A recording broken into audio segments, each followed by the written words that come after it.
Kampala's main stadium, now a temporary hospital for COVID patients. The Ugandan government says this makeshift treatment center is only for mild to moderate cases.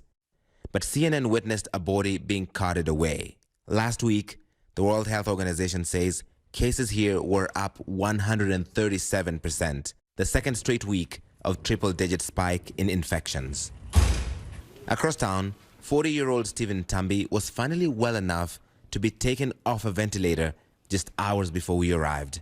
Now that I have a second chance, people shouldn't play with their lives recklessly when it comes to COVID. The way I feel now, I feel like God has given me 1,000 more years. It's all hands on deck at this hospital. The ICU has been over capacity for the last 2 weeks, even after adding 50% more beds. They keep turning away new patients who need critical care. I believe we had a bed, but then we got emergencies and we may have used up the bed. But the calls keep coming. How many similar calls have you had today? I don't know, I could say over 15 calls just since morning. Every patient in this wing of this small private hospital is on life support. It's also taking a strain on the staff, some of whom have had to do 24-hour shifts because the need is far greater than the medical professionals available. The average age of the patients is 40, doctors tell us. The youngest was only 18.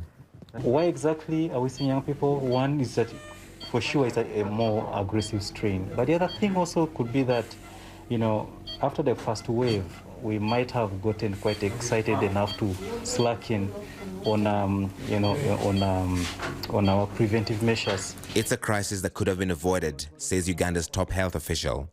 If we got this vaccine at the end of last wave, our community would be much better than what we are experiencing now. Considering you have only vaccinated 2% of the Ugandan population, when will you have enough people vaccinated that life can return to normal here?